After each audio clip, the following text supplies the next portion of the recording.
This is Jason Verney's podcast. I am Jason Verney. And in this shorter episode than the previous one regarding A Quiet Place, the film that's out at the moment, depending when you listen to this, I wanted to record basically a second brief episode about a couple of aspects I didn't cover in the first episode, and that I already knew one of these two main aspects I'm talking about as I saw the film, but I just neglected to mention it, and it means quite a lot to me and it means quite a lot to the film, the actual thing I'm going to mention. And also the other thing I read up and researched on after the first part podcast to the review, but I'll go in sort of reverse order there. I'll start on that fact that I just mentioned, and there's videos out there, there's obviously articles, there's lots of stuff about this film, to say the least, but ironically say a lot. And that main thing is apart from stuff I learnt, that John Krasinski and the people who's making the film made quite a lot of changes, and maybe things that you wouldn't expect. Some of those aspects being that he actually put more dialogue in the film, or him and his people he's working with put more stuff in the film. And when you see the film, you probably think more. It's not got much in it in the first place. But that was one thing. And also, I think they developed the idea more with the hearing aid, that kind of element. Maybe that wasn't in the original story, or wasn't when they came to shooting, or just before shooting. They put more in that storyline. And that leads me to this first thing, which is the actress. The actress I'm talking about is not Emily Blunt, it's the daughter's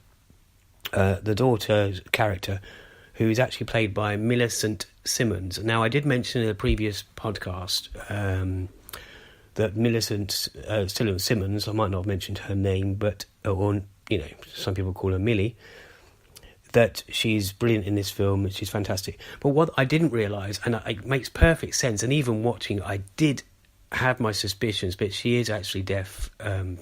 She's a deaf actress, and she's been deaf since infancy due to some medical thing.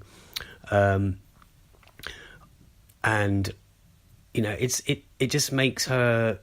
I'm not saying that just because she's deaf she wouldn't be a fantastic actress, but it just makes it more astounding to me personally that she does so well in this film. But that's why I guess she was chosen, and that's why the fact that she is deaf in real life was why that's why she was chosen. And I think that's brilliant as well, because there's certain films where they just they don't use that. I mean, a tiny example, and not quite the same.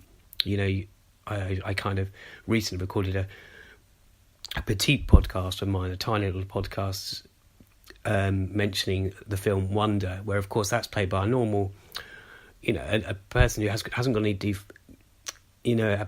abnormalities or defects or anything, and he's playing a kid that's that has a certain condition. But within this, she's amazing, and she really does pull those scenes together, and I think that she's in, and she does. I think with her on board, all the people started to learn a lot about the sign language aspects, and she was teaching as she was acting. I think that's how it worked. So I really wanted to cover that, and I really wanted to record this to mention that particular thing. But also the second thing, which is completely separate, is about a certain bit of music. There's not much music in the film. The one bit of music that I'd completely neglected to mention is there's a song at a very special moment in the film, and it cost a lot of money to use it because it's a very well-known film. This isn't a very well-known song, and the record label obviously want their money, and the songwriters and however you, and they really wanted it in the film because it meant so much, not only to the director and actress Emily Blunt, and so the director John Krasinski, but to the scene itself. And that song is Harvest Moon by Neil Young. Now, it's one of my favourites, one of my real favourites. If I had to narrow certain a list of songs down to my top 10 or whatever, it'd be in there, I'm sure. And in this film, it works so well. It has, I think, been used in another film I saw, and this isn't from research, this is from a film, I believe it's in the film The Pallbearer with Adam Sandler.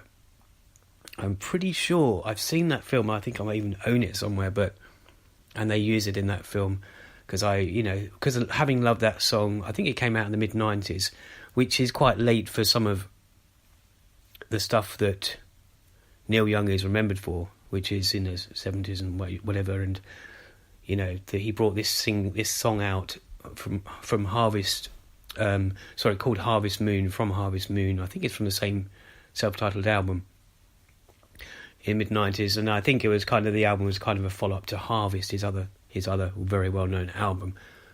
But as I say, it's used very well in this film. To me, it has a lot of connections with my life and stuff that has happened or hasn't happened or I've wanted to happen, and it's always conjured up this scene in my head, this particular, it hasn't, Harvest Moon by Neil Young hasn't conjured up the same scene as in this film, but it's conjured up other scenes, one other scene, and I've always wanted to use that in a film, but it's done beautifully, and I'm glad they chose it.